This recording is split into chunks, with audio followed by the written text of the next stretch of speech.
Sure. Yeah, well, I grew up in Sacramento, California, and I was one of two children. The eldest in this case, I have a sister that is 3 years younger than me, and my folks were divorced at the age of 10 for me, and that suddenly put us into a situation where I was acting in a supportive role, let's call it, to my mom, who it was deaf. And so you can imagine being newly divorced, being deaf, having to work, providing for two little children. And, it was tough. We had a lot of Campbell soup back in those days. Wow. And my Did you mom, have to did you have to go move in with ahead. family or anything? No, we didn't. We had our own place, and my dad was kind enough to, in the settlement, provide a home that we were able to live in. We had to pay the mortgage and such, but um, that made that possible. And actually, it was, modest by most standards, but, it was perfectly fine. And I don't think my sister and I lack for anything that really mattered.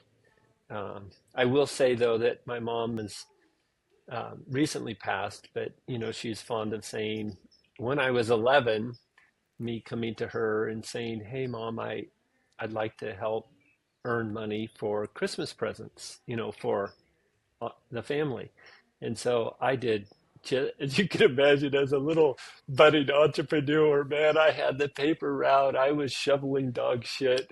I was mowing lawns, raking leaves. It just depended on the time of year and what I was doing. But I think I did most of those things, cleaning gutters, uh, etc., to make whatever contribution that I could. That's awesome. I'm a product of divorced parents, so I totally understand it. And so, how did you react to the situation versus your sister? Well, being that I was a little older than her, and she's this cute little girl. I guess I wanted to provide her some protection, so I would walk her to and from school and do things. And even though I was young, I think I had enough awareness to realize what my mom was doing, given the circumstances, was pretty extraordinary. And so I wanted to do whatever I could to help, of course. Nice. Okay. But long term, how did it affect you versus how it affected your sister? I would say that she's still my little sister, and I, uh, I, it maybe caused me to grow up a little bit faster than um, might be normally what one would want for their child.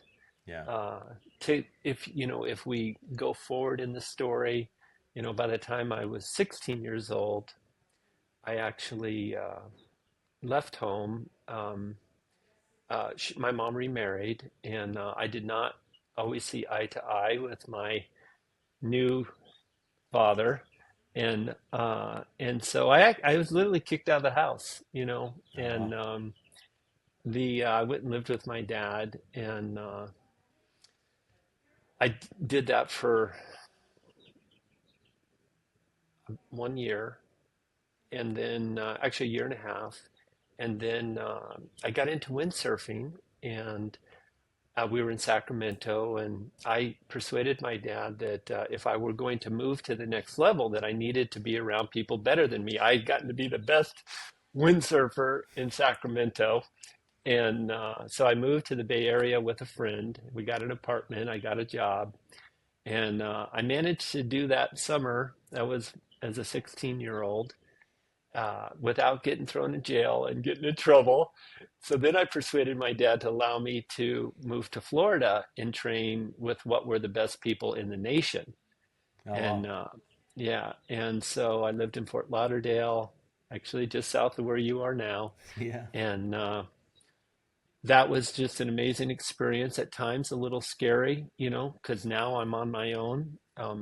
My dad did provide me $150 a month, but that didn't even cover my rent, let alone, you know, electricity or food. or anything like that. So again, kind of growing up maybe at an accelerated rate.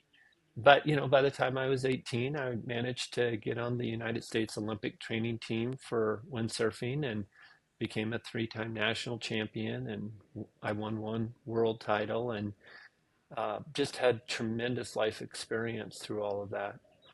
Wow. So what drove that, like how do you go from a Sacramento kid to windsurfing champion? Like what triggered that growth? How did you find out about windsurfing? My dad introduced me to it. He owned a local franchise called Wild and Crazy Windsurfing, and my dad was no slouch himself. I mean, he was two-time national archery champion and quite an achievement-oriented, highly driven individual. And so I was constantly in an environment where I was being taught to learn how to juggle. And I think I was even on TV one time riding a unicycle and juggling together as a kid. And, so by the time I was 11 years old, he had me climbing Mount Whitney, which you may know is the tallest mountain in the continental US. And so I was probably exposed to a lot of things as a young child that, I guess regular kids weren't. Yeah, that's And amazing.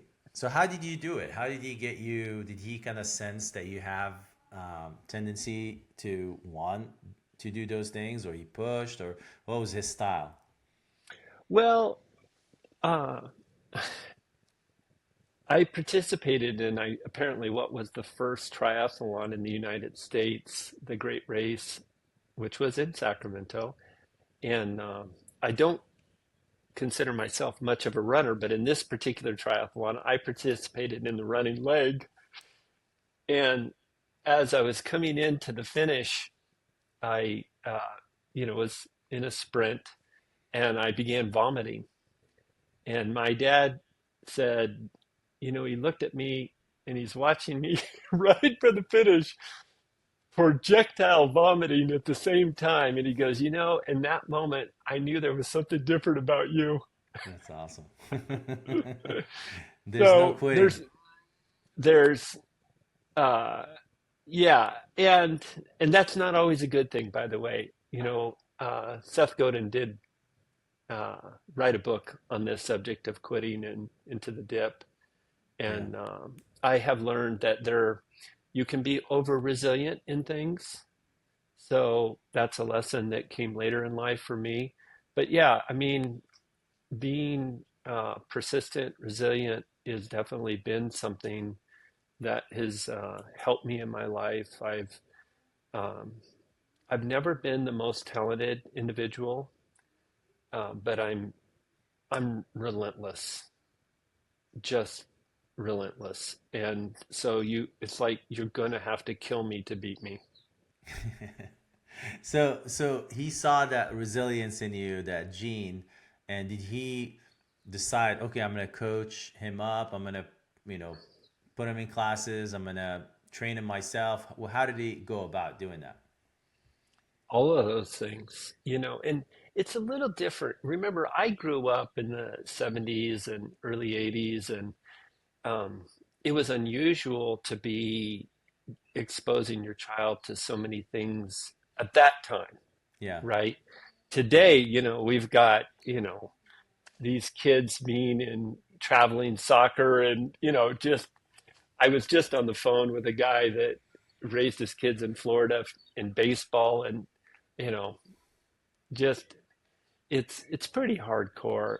And I it I think we have to be careful that we allow children to be children. And I'm sort of expressing to you, as I look back at this in hindsight, that maybe I did grow up too fast. Hmm. Um, I don't regret my life, but I do think there's something to be said for being a child and not having expectations placed upon you, whether it's to win a race or to achieve some goal that your parents want you to achieve, and it just like I tell my kids now, because I all my kids are adults, at this point, and they're sort of finding their way. And I'm just saying, my message to them is, man, if you, as long as you could eat and sleep safely, I would goof around as much as possible until you're about 25 years old, because I basically gave that up at 16. Hmm. And I don't want that for them. I want them to just enjoy life as much as possible. Of course, I do want them to find an alignment of their natural gifts with a pursuit that could make a difference in the world of some sort. But man, I have succeeded and failed so many times in my life that in my mind, there's no real rush. Yeah, I mean that's absolutely true. But in your case, at 16, that was your choice. It wasn't something that you were pushed into by your dad, was it? Okay, not at all. No, in fact, Okay. I had to persuade him, Okay. you know, and I was very fortunate. Like, he didn't just send me down to the Bay Area by myself. I was able to have an adult that put his name on the lease, and I sublet from him.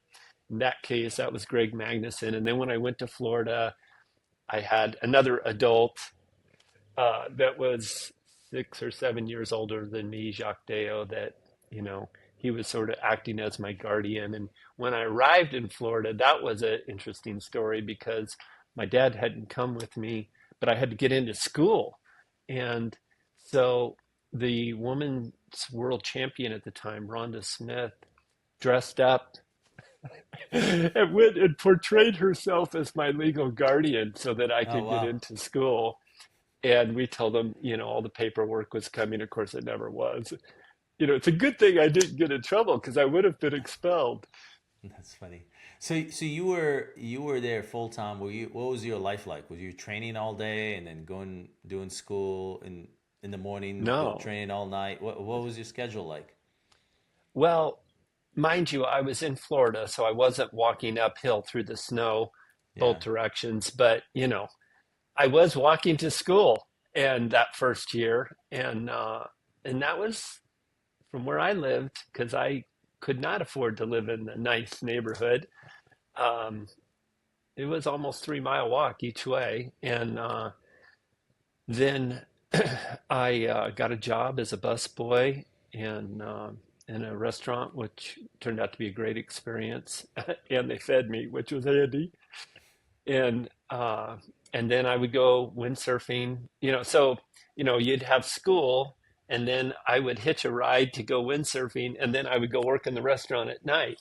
Oh wow. And so it was a pretty, my days were, whatever, So so 6:30, the wind 7 a.m. to 10 p.m. so the windsurfing, was that a program that you're part of, or you just there windsurfing, being around other people that are windsurfing? Yeah, and then of course on the weekends we would have competitions and so forth. Got it. And the second year I did have my own car, so it was much easier. But yeah, there was some logistics in there and a lot of begging for rides and so forth. That's awesome. That's crazy. So, as you recall back, what are some of the things that your parents did well, like that you still kept, doing with your kids? Well, I would say I was very, very gifted with a couple things. One was that my mom loved me unconditionally. It was hard for me to do any wrong, and set no expectations on me. And then my dad was this highly driven, focused individual that, taught me the concept of never-ending improvement, like that we have been introduced through Tony Robbins.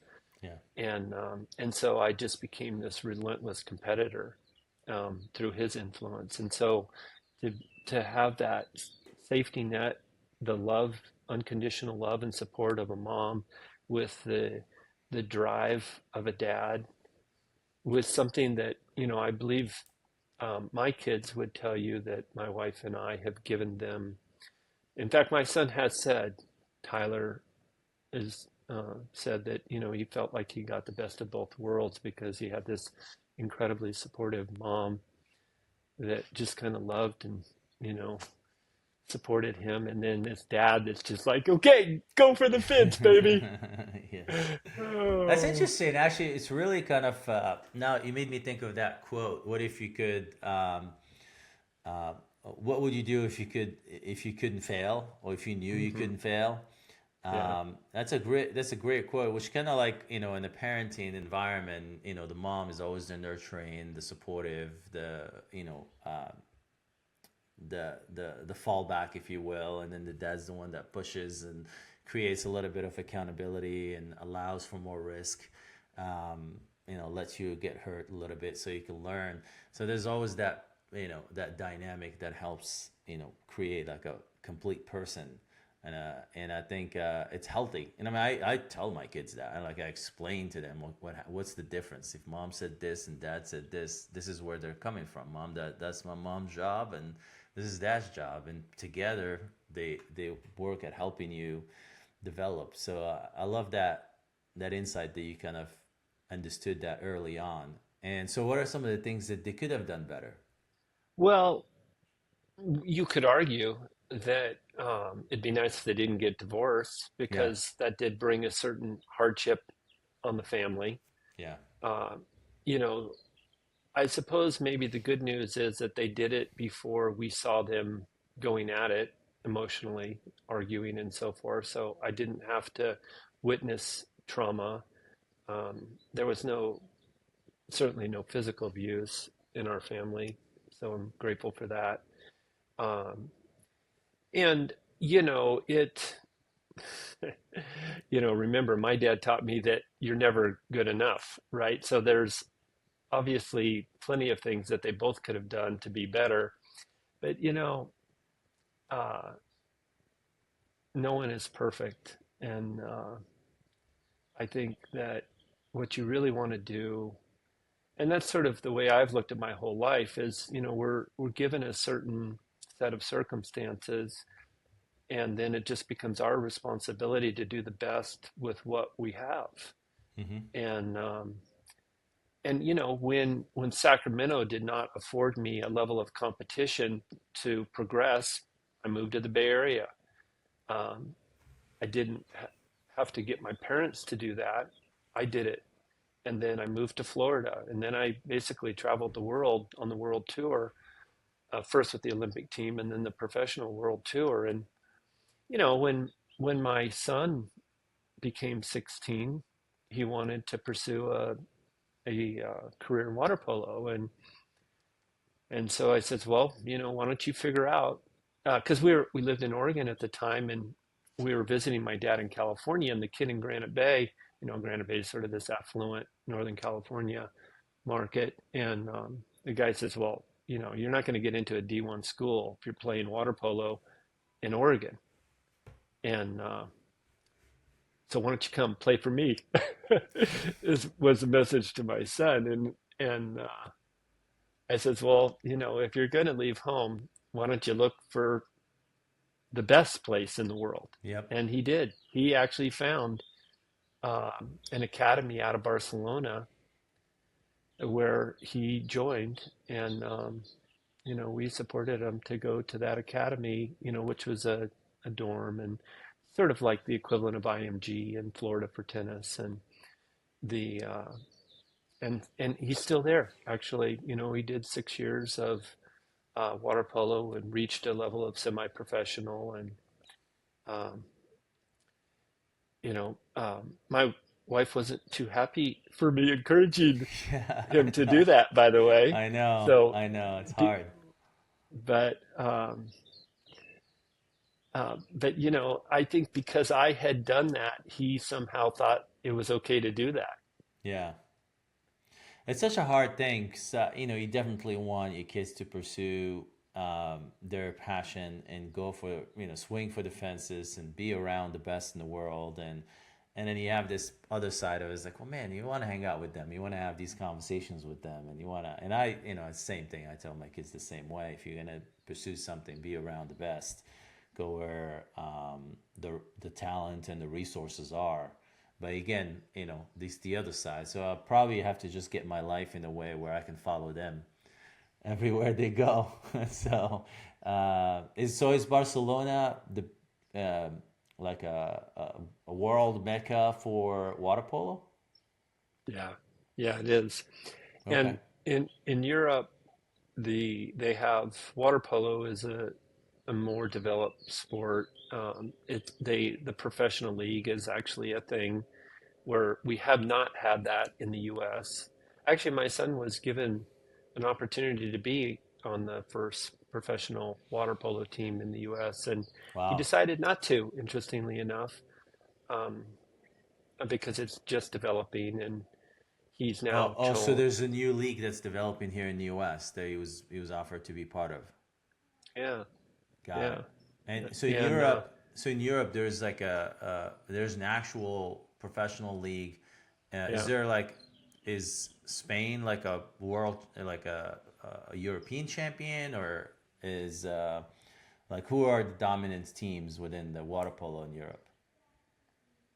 Yeah, um, a lot of the best players in the world come out of Barcelona. The academy there is quite strong, and people would when he played at the academy, teams would come from all over the world. I remember him telling me about when the Japanese team came, and all these teams from around the world would come and play with them, um, and then there's a league, a level above where he ultimately reached. He never did reach full professional level, uh, but they have that in Europe, and uh, it's pretty impressive.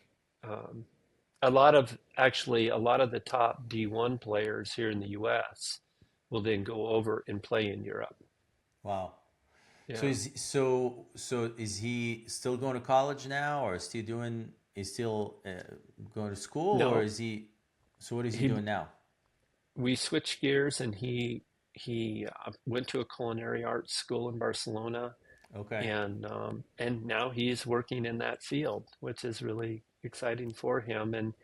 He uh, and he's kind of hung up his suit and so forth on water polo. But as I always say, no matter if someone can reach a level of, let's say, collegiate level, which he certainly did reach at least D1 level or the equivalent of in Europe, the there's a certain set of disciplines that one learns in becoming that level of an athlete Yeah. that can apply to life in so many ways, whether it be in business or raising kids or just showing up and being resilient. And when you get knocked down, getting back up and being coachable and um, hanging around with other people that are better than you. And Yeah. I I was talking to someone about this morning actually, that it's a little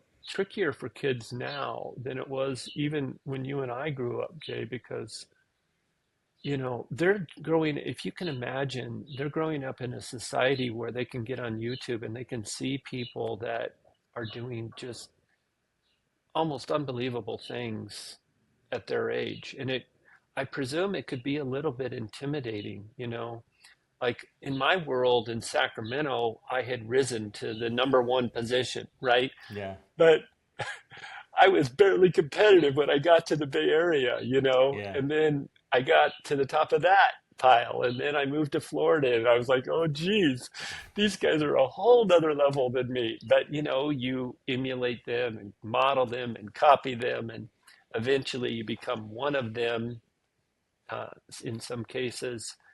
And but then, no matter how good you become, you come to realize that at least in some aspects of what you're doing, there's always going to be someone better, Yes. you know? Yeah, there's always another level. Yeah, so I think it's an interesting concept, because I talk to the kids about this a lot, and there's always someone out there. I tell them, like, listen, you're not competing with just the people you see around you. You're competing with, people nationally and then people internationally in anything you do in life, whether it is sport or coding or robotics or whatever it is that you want to do. And you just have to understand that there's always another level of performance. There's always another level of talent. And but at the same time, and there's always another level, and you can always get closer and closer and closer. It's never, and even when you get to the top, there's always someone right behind you coming try to take your spot. So it's never like it's not a fixed thing. So but it's a good thing and nothing to worry about, because at the end of the day, we're talking about the 1% of the 1%. The number of people at that talent level, even at your level, is very small. And the people that have the drive that you have, and the desire to achieve, and the work ethic to achieve, and the integrity and the reputation, and all these things combined, there's only 1% of 1%. So I don't think of it as competition whatsoever. As long as you know what you're doing, and like you said, something you said earlier, when you direct your talents, your tendencies towards something that is valuable for the world, that the world will pay for, or the world will reward, you're gonna be okay. But yeah, it's kind of like, it feels like it's when you expose your kid to this level of performance, it almost feels like you're gonna scare them, or you're gonna get them to retreat. But the goal is just to explain. I think that's where the parents have to come in and explain that, listen, yes, there always be that level of talent. You just need to Yeah, be inspired by it. absolutely. And, you know, Carol Dweck wrote a magnificent book called Mindset, where she talks about a growth mindset. And one of the most important lessons that I learned in that was be careful of naming your kids talented. We have a natural tendency of thinking our kids are the best, and Yeah. they're the most talented, and they're the most beautiful, and all of this. And as we just said, you're always going to encounter people that are more talented, more beautiful. So instead, acknowledge their effort Yeah. and whatever that means. And really, I think success should be measured by the circumstances that you're given, and what you do with that. So what's Yes. the delta that you create in your life with what you had? And Yes. someone that was born with a silver spoon, um, actually that makes it kind of hard for them, because they've been given so much. They're Yeah. not maybe as hungry as someone like myself that, sort of had to earn their way there. And but I think if we can acknowledge our children for what they do with what they have, that's really where you want to place the emphasis, as opposed to winning or losing. 100%. And also, where are they maximizing for? You know what I mean? Are they maximizing for, like, even for athletes, for example, you mentioned earlier, like the love, the skills and the talent, and the lessons you learn from being an athlete. I mean, I met a lot of really great, like, NFL level, NBA level athletes that were really good at what they do. They're like the top of the world at what they do, but there was nothing else other than that one track of, like, being the best receiver, or being the best, Hmm. point guard, whatever. There's really nothing else. And then you see some other athletes that have, like, this, they're a little bit more well-rounded. They're a little bit more aware of, like, okay, there is a business side to this, there is a brand side to this, there is a lifestyle side to this. What am I maximizing for? Am I just trying to be the best receiver right now, or I'm building for a career, the best career that I can have, the most influence that I can develop. So, and that's what I tell the kids. It's like, okay, you can find the best X at something, but it doesn't necessarily mean that they've channeled. It's the thing that Seth Godin is talking about now. It's essentially, the tactic versus strategy. Are you Hmm. doing the wrong things too fast, or you're going the wrong direction fast? And as opposed to actually understanding, okay, what are we maximizing for in our life, and then how to go about building it using the God-given talents, the resources, the opportunities, and all those things. So it's an interesting take. But definitely, I want to ask you about having raised an athlete, how do you think about like the dual track, like where your child is immersed in the sport, in this case water polo, but you also want to give them like a second track just in case, you know what I mean, this thing's gonna Yeah, work yeah. out. How what did you think about it? How did you think about it? Well, interestingly enough, this became a point of discussion, and I would just tell you that uh, you don't diversify your way to success. That's a path to mediocrity. Okay, and there came a point, like as a kid myself, I played virtually every sport, right? So I played basketball, football, baseball, soccer, track. Okay, but at 14 years old, everything else stopped and I did windsurfing. Yeah. Okay. And almost all great wealth in our society and almost all great achievement has been acquired through absolute focus. I use a description of a magnifying glass in the sun over a piece of paper. You know, if you hold that in one place, it will quickly burn a hole right through the piece of paper. But if you just move it around a little bit, all it does is warm up the paper. And if you occasionally take it off the paper, it does hardly Yes. anything at all. Okay. So if you really aspire to for greatness in any field of endeavor, you're going to have absolute focus. But it's important to also understand that there's a price that you pay for that because you'll have to surrender that you can't do other things. And there came a time, um, all three of my kids excelled in sports. My daughter was the captain of the tennis team. My son actually was 200 meter. My other son was 200-meter Western United States hurdle champion, undefeated in high jump. Wow. Um, yeah, but with Ethan, that's my elder son, he had a great interest in doing pole vault. And the track coach felt that he had a lot of the natural abilities that would make him a great pole vaulter. And I could tell you, even though water polo is rough, the idea of my kid being upside down with this pole being Yeah. twisted and that occasionally breaks was Yes. not an image that I wanted to hold in my mind. And so I was quick to point out to my son that he has to choose if he's going to go for greatness. You can go pole vaulting or you can do water polo, but you're not going to get to the top by pursuing both. Hmm. So I think in the beginning, you allow kids to do all kinds of things that would expose them to their natural abilities and also interests.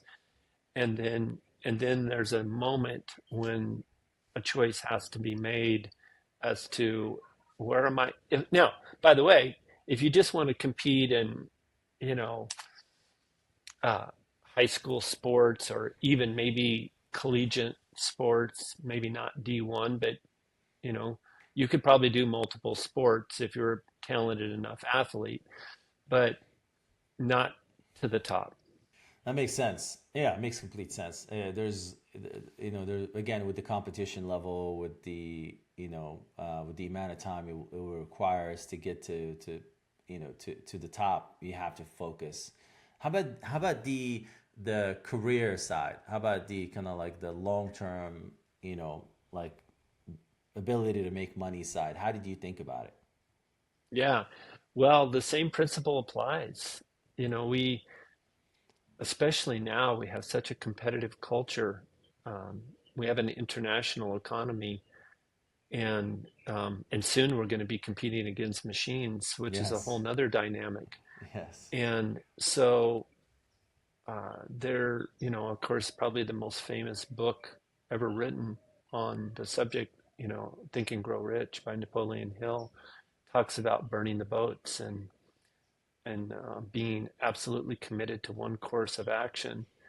And it is, again, I'll go back to almost all great wealth in our society has been um, made by a person having absolute focus in one field of endeavor and becoming the best. So you create the wealth through focus, and then once you've achieved whatever it is that you want to achieve, and no one's saying you have to be number one, but just whatever, that could just be getting out of the rat race, Yeah. then you diversify to secure your position. Yeah. Okay. So yeah, I think same, and that same principle applies. Makes um, sense. Makes sense. So how it's did you make it like for yourself? How did you make that transition? So you were a windsurfer champion. How do you make that transition to business? What was the first business and then Yeah, afterward? yeah. Well, of course, naturally, when you're in a sport, I had some name recognition, and, that perhaps opened up some doors to me that wouldn't have otherwise be open. So lo and behold, I started a sports marketing company, Nice. where we marketed windsurfing and skiing equipment, and I built a sales organization with that, and I had a manufacturing company of windsurfing equipment and so forth. And actually, I sold my first little business to a guy out of Wisconsin, and so that kind of gave me the bug, so to speak. But most businesses, as you know, Jay, are small businesses. People basically own a job, Yeah. and and so at some point, my dad was in Southern California doing real estate, and he's like, "Hey, man, you got to do this. I think you'd be good at it." And so I moved. Again, I was living in San Luis Obispo, but I moved to Long Beach so that I could be mentored by him. He was clearly already successful, and he did provide magnificent mentorship for me. And so I followed the same principle, though, of relocating and being mentored or taught by someone better than me, and then, but I was not a huge fan of Southern California. It was a little crowded for me, Hmm. and so I moved to my hometown, which was Sacramento, and became one of the top agents in that market, and then one of the top broker owners, and on went the story. Nice. So, with your, like with your kid now, well, both all three kids, did they all go different routes, or are they mostly, they all want to be entrepreneurs? Oh gosh, no, no, I wouldn't wish Or none of them want to entrepreneurship be on any of them. entrepreneurs? Why?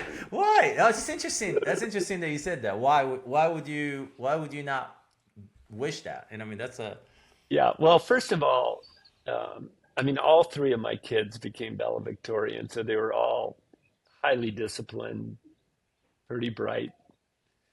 Um, Probably thanks most to my wife, but the we you know um, uh, I think my daughter just is very structured, and entrepreneurship is such a fluid thing, and in that fluidity brings quite a lot of stress and uncertainty, and that's not what she wants in her life. So she went to Cal Poly, graduated there, great school, San Luis Obispo, and then became a nutritionist and enjoys actually a really good job.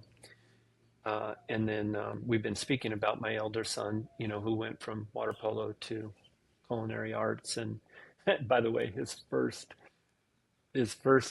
job is he did an internship at a Michelin rated restaurant, and then one of the guys, the sous chef, burnt his hand, so he literally was his first official job was to work in a Michelin restaurant, if you can, of all places, which, by wow. the way, wasn't really his cup of tea.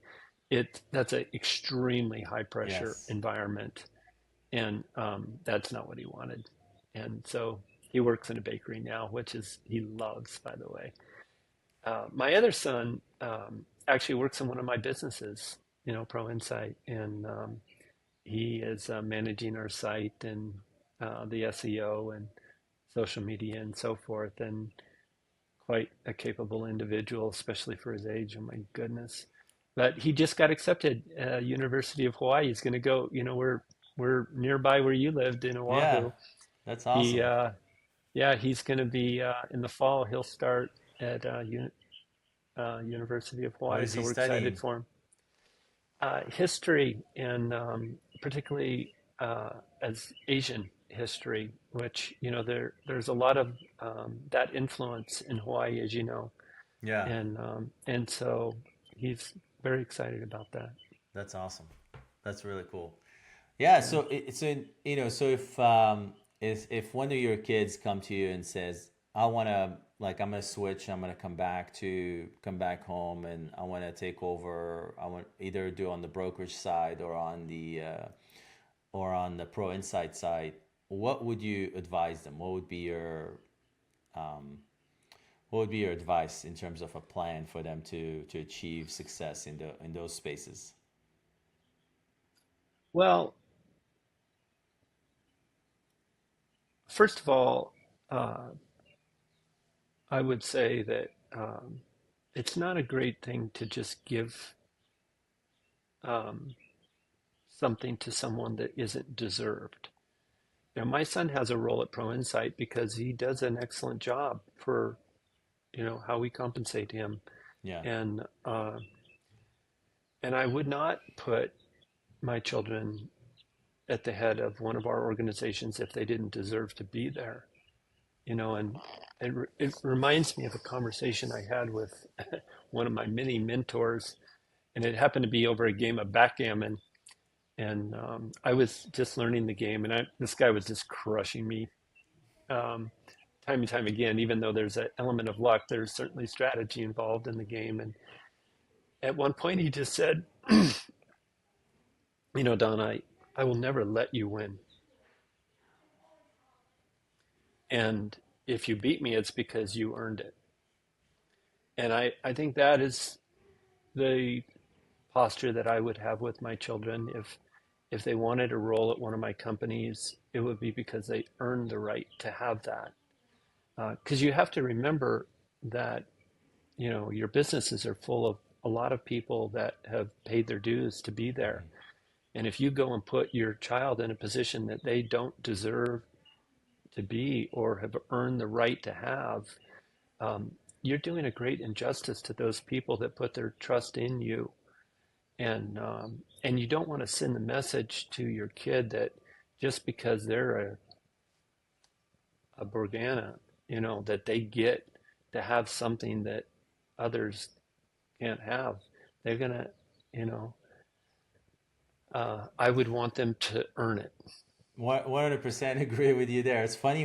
I was having this conversation with a good friend of mine just a couple of days ago, and we were talking about a different someone else who had put their son into this business that services something like thousands of people, and the son is not the right fit, but they're trying to prop them with support, with coaching, with this, and I keep telling them like that's not the right person, and and then the person that I was talking to was saying, well, if I was my son, I would do the same thing. I would do it. I built a business for my son, and that's what I do it for.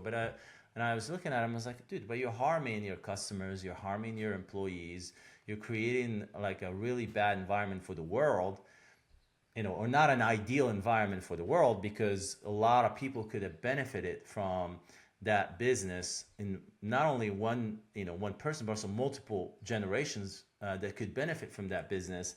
And now you're putting someone that's less ideal in that position just because it's your son, or just because it's so I was taking that side of like I wouldn't want to do that. I wouldn't want to. I want to position my son in somewhere else, or put him behind someone else to learn and develop. But I wouldn't impose that. What are your thoughts on that? It was an A interesting hundred, philosophical debate for yeah, us. yeah, yeah. I'm sure, and I 100% agree. And keep in mind that if you put a child into a position like that that is not deserved, they're going to likely be resented by their coworkers that they've been put above, and that will be a difficult position for them for sure. And in life, there's an ultimate accounting anyway. So it all sort of Yeah. works out in Yeah. the end. And Yeah. if you put somebody above their station, they will eventually be revealed. Yeah. And so, I'm reminded of that phrase, and I think it goes something like strong men make good times, and uh, uh, uh, Good times make weak men. yeah, Yeah. exactly. So it's usually three generations to destroy a family um, heritage And or legacy. and it's also not fulfilling for the kid. I mean, for the kid, they know internally that they're being put propped up, and they're not fulfilling their. They may not spell it out, they may not verbalize it, but they sense it and they know it from the inside. So it's not a good place for the kid himself. No, no. Yeah, and I think if you can, I mean, granted, everything being equal, I'm giving Yeah. my kid the first shot, Yes. okay? But Yes. it's rarely equal. It's never. Yeah. And It's never in a right, vacuum. yeah. So what um, I go back to Carol Dweck, and we want to label our children as gifted or talented, and all these things. But really, I think what we most want to do is acknowledge their efforts and allow them to earn their way into things so that they can have that satisfaction of having achieved that objective. Not you achieving it for them, but for them to actually make it happen. And because, things change, if there's one thing that we can count on now is accelerated change. And Mm-hmm. the counsel that I'm giving my children now is, and I make it like you get, Jay. I make a study of this stuff every single day. There's not a day that goes by that I'm not watching a YouTube video on how AI is going to impact our society. And we, um, I tell them, I have no idea what jobs are going to be safe in the future. All I can tell you is this, is that if you will show up and be a person of value, then people are going to want you around. 100%. Yeah. Be a value add person. Be continuously improving, continuously learning. Yeah. Outwork people, outlearn people. Have a vision. And then just keep watching. Like you said, you're watching content. You're developing a pattern recognition of what's coming, what's now, and what's going to happen in the future. So yeah, I love that. So one final thought: what's an advice that you give parents who are raising young kids now, who want to be athletes, who want to be high performers? Not necessarily, maybe not necessarily just in sports, but in anything that they want to be at the world class, top world class level. What advice would you give the parents? Uh, First and foremost, to give your child unconditional love. And if they're going to go for greatness like that, they're certainly going to fall on their face plenty of time. Be there to help them get up, dust themselves off, and not judge them by their success or failure, but just by their effort to learn and grow, to do better, to um, also if they're on a team, to help make the people around them better, right? And Woody Allen said, if you will just show up, you're going to be ahead of 80% of the crowd. Yeah. So, um, but we've talked a lot about the 1% today, and that that requires a level of focus that and sacrifice that very few people are willing to have. Yeah. So also make sure that you help your children to understand that if they're going to go for that, there's a lot of things they won't be able to do. And I think it's important that you be okay with them not going for that, but just enjoying their life and doing living their life the way they choose to live it. 100%. That's great advice. Yeah, just since you mentioned Woody Allen, I have a favorite quote of Woody Allen, which kind of goes into, you going to places where the best are. As Woody Allen says, I never want to be part of a club that wants me as a member. So he's constantly leveling up, right? And I love that quote. You know, It you and I have been in so many rooms where we're surrounded by smarter people, right? Or at least Yes, I have. yes, And the I would say if you find yourself being the smartest person in the room, you definitely are in the wrong room. But 100%. know that Yes, when you constantly put yourself in that situation, there's a stress that you're going to have because you're always yeah. going to be fighting for relevance, and um, it's it's not an easy life to choose that path. So it's important that you be aware of that, that you're choosing, the road less traveled, so to speak. 100%. On that note, I appreciate you doing this, Don. Thank you very much for joining us, and I'll talk to you next time. Sounds good. All Thank you. right, let's